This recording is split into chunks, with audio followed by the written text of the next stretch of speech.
आपण प्रारंभिक गीत म्हणतो असे दोन्ही शायरांचे राऊंड झाले आणि खऱ्या दुय्यमच्या प्रोग्रामला सुरुवात.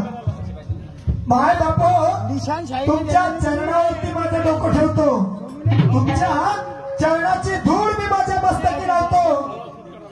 पहिल्या नावाचे मानकरी शहीद निशांतरावजी सुखदेवे यांनी एका प्रश्नाची विचारणा केली होती. पती पत्नीचं घटस्फोट जेव्हा होते, एका जोडप्याचा घटस्फोट होते, ती पत्नी म्हणते की मी तुम्हाला लग्नात एक वस्तू दिली होती, ती पहिले माझी ती वस्तू वापस करा आणि मग त्याच्यानंतर घटस्फोट. तुम्हा सर्वांच्या साक्षीत माझ्या मायबाप हो, माझ्या बुद्धीला सापेक्ष ठरेल अशाच पद्धतीनं उत्तर दिलं. म्हणलं होतं की जेव्हा अंतरपाठाच्या आत दोघे जण येतात आणि त्यावेळेस जयमंगलाष्टक होते आणि त्या जयमंगलाष्टका होताना ती पत्नी आपलं सर्वस्व ज्याला आपण इज्जत म्हणतो, ती इज्जत त्या नवऱ्याच्या स्वाधीन करते. ती वस्तू होती मला इज्जत. तर शहीद साहेब म्हणतात एखाद्या पोरीचं लग्न झाला आणि ती लग्न झाल्याच्या नंतर उठून पळाली तर ती कशी काय इज्जत. तर मान्यवर साहेब जे उठून पळाली त्या घटस्फोटाची गोष्ट काय आली. ते घटस्फोट झाल्याच्या मागणी काय करते, ते मागणीच करत नाही. तिथे आलाच काय प्रश्न, तिथे प्रश्न आलाच काय. ज्या पोरगी उठून पळाली ते पुन्हा जाईल का त्याच्याकडे काय कोणत्या गोष्टीची मागणी करायला. नाही, हे गुमराह करायचे काम करू नका, मान्यवरजी. कारण आणि मी बोललोच नव्हतो कदाचित, हा शब्द बोललोच नाही, पण हे शब्द तुमचेच आहेत.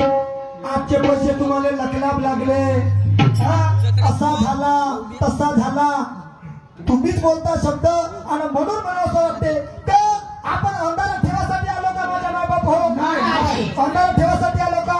मग तुम्ही एवढ्या ताकदीनं बोलता की माझ्या प्रश्नाचं उत्तर नाही. उदाहरण देऊन एक पोरी उठून पळाली तिचे काय असे जर उदाहरण देता तर तुम्ही स्वतःच्या तोंडाने सांगायला पाहिजे.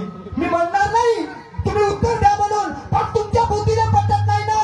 मग आपण लोकांना अंधारा ठेवासाठी नाही आलो. माझा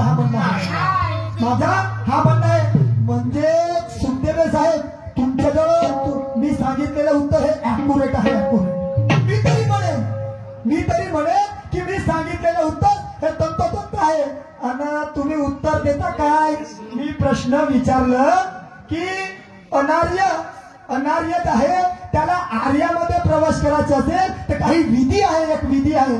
तर त्या विधीनं एक असा व्यक्ती झाला त्याला आर्य समाजामध्ये प्रवेश करायचं होतं, म्हणून शुद्धीकरणासाठी ती विधी वापरण्यात आली. तर तो व्यक्ती कोण आणि ती विधी कोणती, काय सांगितलं. पंडित लेकराम आणि ब्रह्मभोज विधी. अरे फक्त भुकलाळू समजते का.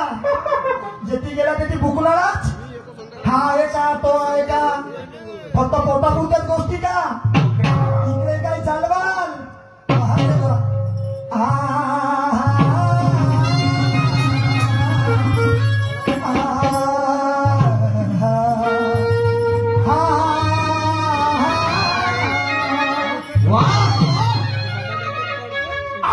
देखने वालों से मन में यही कामना है. मेरे परवरदिगार, अपील है देखने वालों से मन में यही कामना है. दिल दिलेरी से देखो यारो, ये रंगीन दुय्यम का सामना है. ये दिल दिलेरी से देखो यारो, ये रंगीन सामना दुय्यम का सामना है. तफावत क्या है दोनों में, करना इसकी पहचान. तफावत क्या है दोनों में, करना इसकी पहचान. पता चलेगा इन लोगों को किसमें कितना है ज्ञान. इथं बसलेले प्रत्येक व्यक्ती विद्वान आहे. तुम्हीच म्हणता ना आम्ही दोन झालो म्हणून पपखान नाही झालं म्हणून.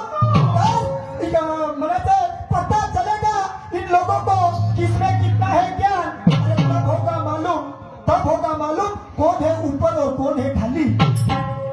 तब पता चलेगा कि कौन है ऊपर और कौन है खाली. अरे तसल्ली अगर पूरी हुई तो लोग खुशी से बजा देते थे. तसल्ली अगर पूरी हुई तो लोग खुशी से ताली बजाते थे। ताली क्यों ऐसा बोल रहा हूँ, क्यों ऐसा? जागृतीचं विस्तव कधी विजू नका। मान्यवरजी, हा समुद्रातलं पाणी काढल्यानं पातळी कमी होते का? मी म्हणणारच नाही। मी म्हणायच्या पहिले तुम्हाला समजायला पाहिजे होता, तुम्हाला समजायला पाहिजे होतं। लोकांना अंधारात ठेवासाठी आलो नाही, म्हणून जागृतीचे विस्तव कधी विजू नका। पाण्याभरली विहीर कधीही बुजवू नका। जागृतीचे विस्तव कधी विजवू नका। तहान भागवणारी पाण्याभरली विहीर कधी बुजवू नका। अरे सार्थकी लावत ज्ञान व्यवस्थित बुजवू नका। सार्थकी लावत ज्ञान व्यवस्थित बुजवू नका। आणि सत्यासाठी मरण आलं तरी चालेल, सत्यासाठी मरण आलं तरी चालेल, पण विनाकारण डोकं झिजवू नका, विनाकारण डोकं झिजवू नका। हाँ तरी हमारे नूर को नहीं तो हुनर को देखा है। तारीफ न होनी चाहिए जमाने से। आमची काय बाबा, आमची काय होते आणि म्हणून वक्त नूर को बेनूर बना देता है। ओ मेरे परवरदिगार, वक्त नूर को बेनूर बना देता है। ये वक्त फकीर को हुजूर बना देता है। भक्ति कद्र करिए बंदे, भक्ति कद्र करिए बंदे। वक्त कोयले को भी कोई नूर बना देता है। वक्त कोयले को भी कोई नूर बना देता है। हाँ हम ऐसे रंगदार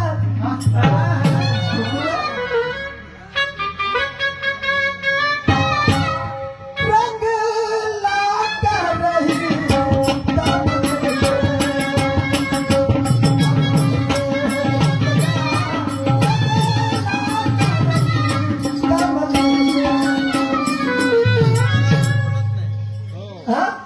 ऐसे ही हम ऐसे रंगदार। ठीक आहे, पाहू, काही हरकत नाही। पाठलाग करू बाबा, आमची तेवढी हिंमत तर नाही। आम्ही रंगदारे नाही ना तू रंगखाणे नाही, आम्ही रंगदारे नाही ना तू रंगखाणे नाही। आणि म्हणून काय म्हणायचं आहे,